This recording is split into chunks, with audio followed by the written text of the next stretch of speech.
খামারি ভাইরা, আজকে আমার খামারের চারপাশের পরিবেশটা আপনাদেরকে দেখাবো। যেহেতু আমার ইউটিউব চ্যানেলটা নতুন করে খোলা হয়েছে, আগেরটা নষ্ট হয়ে গেছে, তো তাই আপনারা যারা নিয়মিত আমার ভিডিওগুলো দেখেন তারা আমার চ্যানেলটি সাবস্ক্রাইব করে দিবেন। তো হঠাৎ করে আজকে মনে পড়লো যে আজকে তো শুক্রবার, খাবারের ঘর বন্ধ থাকে, তো তারপরে যেহেতু খাবার শেষ হয়ে গেছে, খাবার তো আনতেই হবে। এই জন্য এক ড্রাইভারের কাছে ফোন দিয়ে তার মাধ্যমে আজকে খাবার আনাইলাম। তো খাবারগুলো দেওয়ার দায়িত্ব সম্পূর্ণই আমাদের ডিলারের।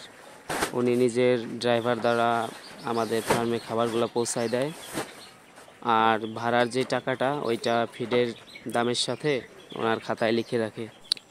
তো একটা কথা আগেই বলে রাখি, এমনি আমি সম্পূর্ণ ব্যাচ এই ফিড, বাচ্চা, তারপরে মেডিসিন, যাবতীয় যা লাগে তুষ সম্পূর্ণ বাকিতে আনি।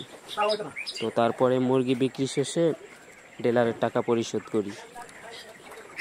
যদিও মুরগি আমাদের ডিলার নিজেই কিনে নিয়ে তারপরে দোকানে দোকানে সেল দেয়, পাইকারি সেল দেয়, তাই মুরগি বিক্রি নিয়ে বাড়তি কোনো প্যারা নিতে হয় না, যেহেতু মুরগির বিক্রির সম্পূর্ণ দায়িত্ব ডিলারের নিজেরই। যদি আমরা নিজেরা বিক্রি করতে চাই সেটাও করতে পারবো, তবে আমাদের ডিলার সর্বোচ্চ দাম দেয়, এই জন্য বাইরে কোথাও আমরা মুরগি সেল দেই না, সম্পূর্ণ ডিলারের মাধ্যমে বিক্রি করি। তো আজকে ভাবলাম দুপুরের কাজকর্ম শেষ করে আপনাদের ফার্মের চারপাশের পরিবেশটা একটু দেখাই। তো তাই দুপুরের কাজকর্ম শেষ করার পরে এই ভিডিওটা করা। তবে খামারের এক সাইডে অতিরিক্ত বাঁশের ঝাড় হবার কারণে খামারে একটু আলো বাতাস কম আসে একটা সাইড দিয়ে। যদিও গরমের জন্য এটা ভালো, তবে বাতাসটা ওই রকম তুলনামূলক অনেকটাই কম আসে। তবে বাকি সাইডগুলোতে অনেক খোলামেলা পরিবেশ আছে। আপনারা বাকি ভিডিওটায় প্রকৃতির সৌন্দর্য উপভোগ করুন।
তো নিয়মিত খামার রিলেটেড সকল ভিডিও পেতে আমার চ্যানেলটি সাবস্ক্রাইব করে আমার পাশে থাকুন।